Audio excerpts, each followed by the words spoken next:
more interactive ability and tactileness.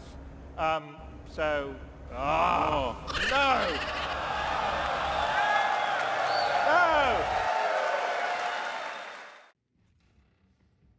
So the Calling All Minions episode seems to have been rather well received. I'm glad people enjoyed it.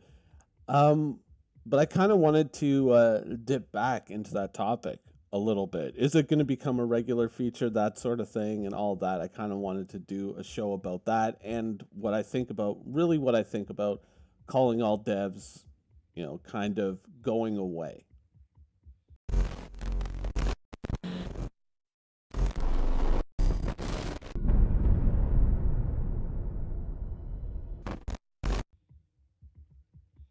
Is it something that I'm going to do again? Yes. I'm a little bit wary of it. And the reason why I'm wary of it somehow relates to the reason why calling all devs existed in the first place. And, obviously, you don't want to become too antagonistic with the answers to the questions, but we all know why calling all devs was there in the first place.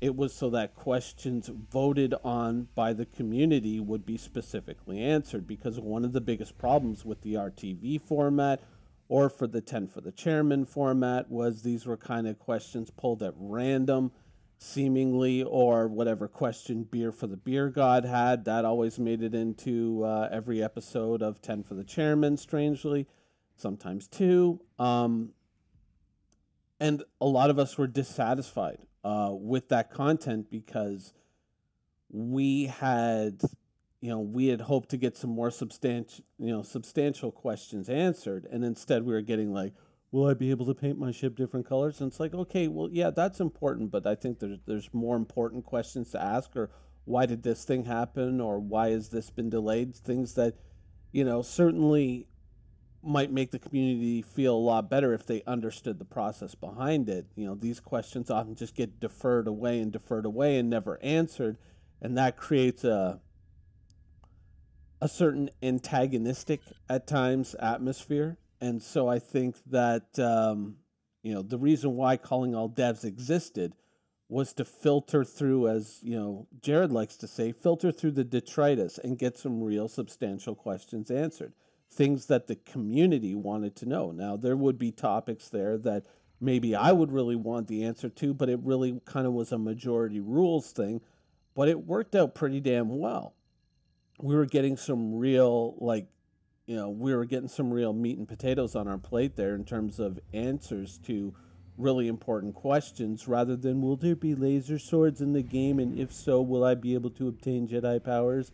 Okay, thanks, bye. And you're sitting there going, okay, this is going to be a wasted 5 minutes of really valuable developer time and audience time, right? And that's kind of why calling all devs existed. Now, when I did that episode, I had flirted with the idea of doing a show like that in one form or another for a couple of years, but I had always pushed away from it because I didn't want it to get to a point where people thought that that I was, sort of just sitting there, just making fun of members of the community just relentlessly.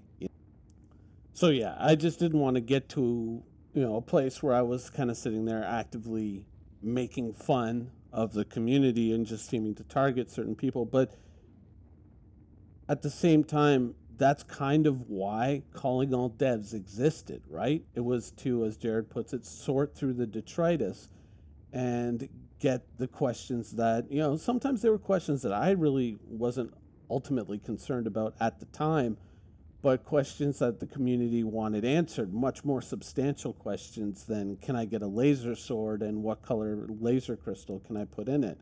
That sort of thing, really substantial stuff. And certainly with a live Twitch chat, how that goes. I have my concerns with calling all devs going away. And I mean, I had often thought about doing a show like that, but it was always, how do you balance it? Where do you find the balance point between, just saying like, come on, that's not really an important question, or that's not a question that's really going to that you're going to get an answer to anytime in the next 3 or 4 years. That's something that's way down the road, and not something that you're really going to be all too worried about as you're, traveling through the universe now. That's something that you're going to be concerned with much further down the road. So, why waste the airtime when you can get answers to questions, for the immediate future? Things like item insurance, which oddly enough that they brought up in the last RTV, which was a really good question, something that we had talked about a month and a half ago when we originally started opening up the topic of, getting being able to test ship equipment in a much more stable environment than the PTU on the PU itself. And one of the things I had said initially in one of the very early videos was that, if we had item insurance, and so we got our shipped back with the items that we had equipped on it, and it just took a little bit longer to get, oddly enough, exactly the road that CIG is talking about, fancy that. um it's I think that, those are the questions, those are the topics that we would much rather go after. And calling all devs existed expressly so that the community could vote up the important questions and kind of push away all the questions that really just have no real substance, that have no real import currently. And so, yeah, I hope that they're going to do, I mean, I guess they could roll it into RTV and say, okay, here are the important questions that we're going to answer. These are the things that were voted up by the community. But at the same time, having that access to the required developer on that episode of RTV, it's still, I prefer the system that we had where we could ask the questions and then they would go and get the developer who was responsible for that thing. And so you weren't always waiting for the guy who was going to step up and say, you know, okay, here I am. I'm here today, so now I can answer all your questions over the last 6 months having to do with item insurance. And it's just, you know, I feel that calling all devs gave more immediacy to the answers. You could get your questions answered much more quickly. And if the developer had to say, this is something that's down the road, we've had some discussions, here's where our discussions broadly are kind of aimed, and we'll have more details for you, you know, a year from now or whatever, whenever we get to that point. But this is kind of what we're thinking. I think that that was a lot better than, say, having a live environment that is dependent on, having that developer in the studio or live on that particular day and then being able to answer that question, or otherwise, having a much better excuse to altogether avoid the question. And avoiding the question is, it's a whole other thing, because sometimes, certainly through Star Citizen, we've gotten a much more hands-on look at how games are developed, much more hands-on look. And it has certainly given certain insight to how I look at other games. Now, having seen all this information and seen all this stuff, and through it, you also see a certain amount of vulnerability to developers. I'm not talking about emotional vulnerability, but I'm talking about professional vulnerability that they expose this way when they come out and they talk to us very frankly about some of these topics. And I understand why some of these topics would want to be avoided. Take, for instance, the issues with the interior of the 600i, or probably a much better example would be the Starfarer. You know, we've talked about the Starfarer many times, and we've talked about the Starfarer's interior layout being something of a disaster. And this is something that has been acknowledged more or less several times by CIG developers who have kind of gone like, yeah, the Starfarer interior. But, and we'll go like, oh yeah, yeah, well, we'll learn from that and we'll make the next one better. But think about it for a second, because that question comes with a lot of added extra weight and responsibility. Think about it. from a developer standpoint, like you go out there and you acknowledge something like, yeah, the Starfarer interior is a disaster, right? Well, how do you plan to fix it? Now, think about the position that developer, by acknowledging that, puts themselves in. Think about that for a second, because now they're in a position where they have now acknowledged that something is broken, that something doesn't work the way it should, something isn't laid out the way it should. You have a schedule, you have a timetable, you have certain things that you have to do over the next year, 2 years, 3 years, hopefully not much longer than that, please. But we know it will be. And now all of a sudden you go out and you publicly say, yeah, the interior of the Starfarer is a disaster. Well, people who own the Starfarer in particular, or maybe people who would own the Starfarer, are going to say, well, how are you going to fix it? You've now put yourself out there and said this, and you've now acknowledged that this is something that's broken. So in other words, it's something that needs to be fixed. Are you going to go and take the Starfarer back and say, now we got to completely rework the interior, we got to push the backlog back even further and fix the entire interior of the Starfarer, or can we just kind of buy it off with, yeah, the interior of the Cutlass is indeed dark. I know what you're talking about. But, are you now going to put yourself, kind of in a kind of work debt situation where you're like, yes, we will fix the interior of the Starfarer at some point. And that's kind of one of the things that,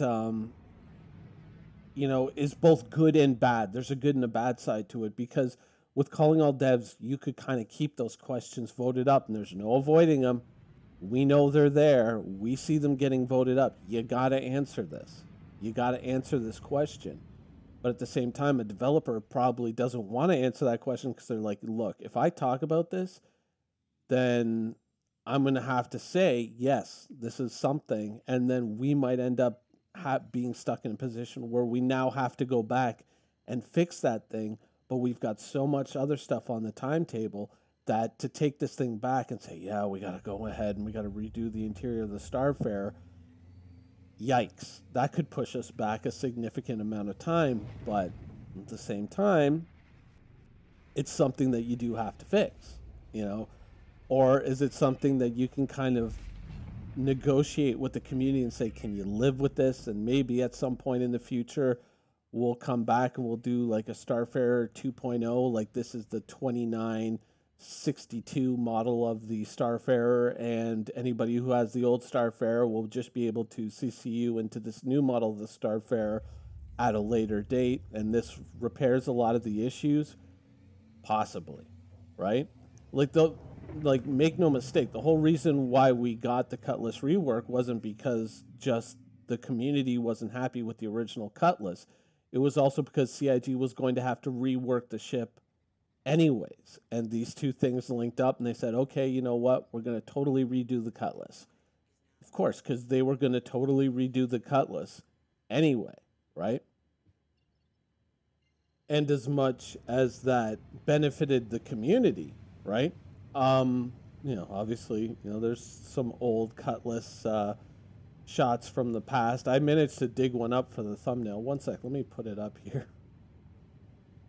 So, here we go. There's the old Cutlass. And, the reason why the Cutlass, once again, got its rework is because there was a need to do so. To make it functional in 3.0 and beyond, it was going to have to get a significant change made to the ship, right?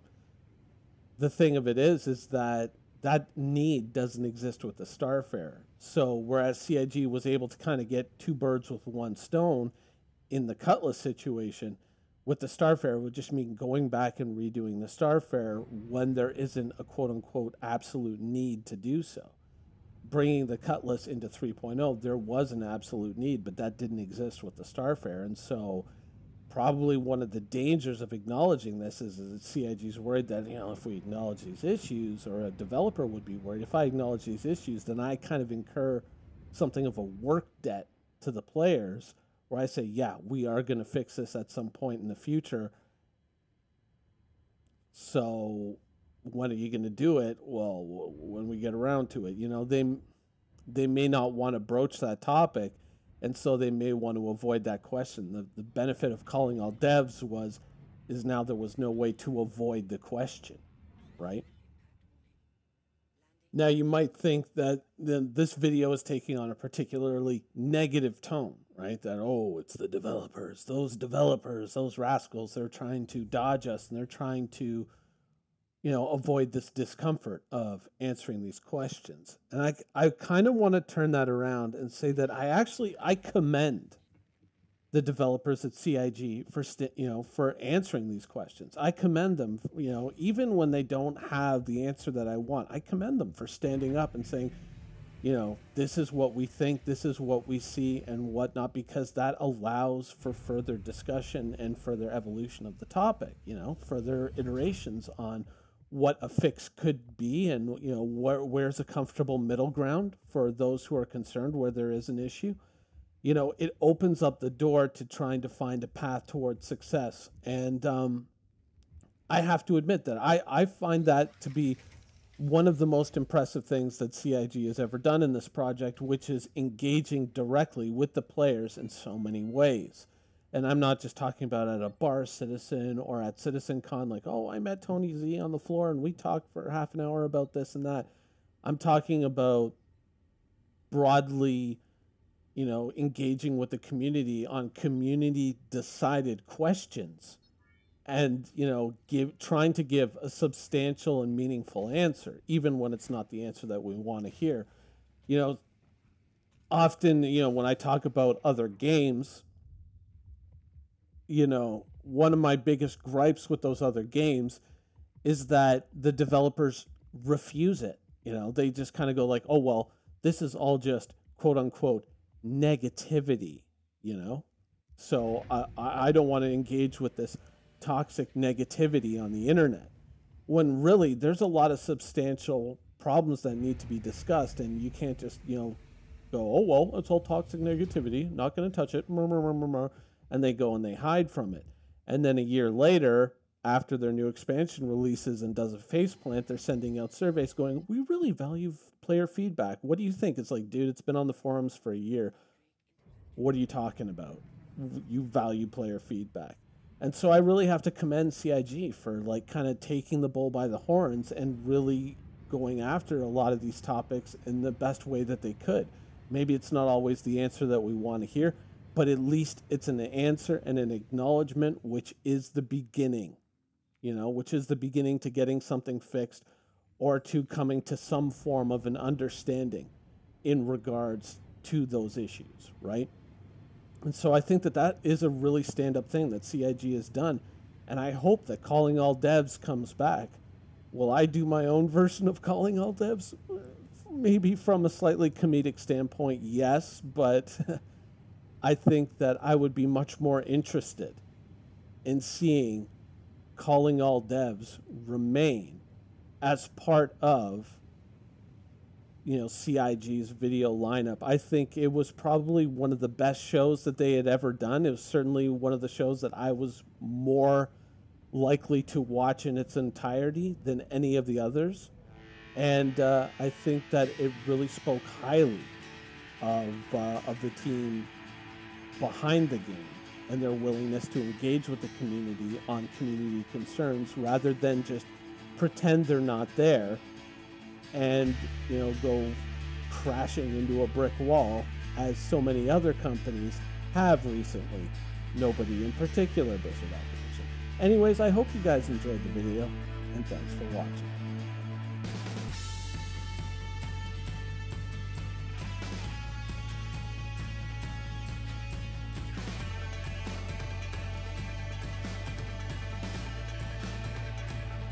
Thank you for watching. So if you want to keep up with the latest and greatest in Star Citizen and Squadron 42's development, please follow us on our social media channels. See you soon.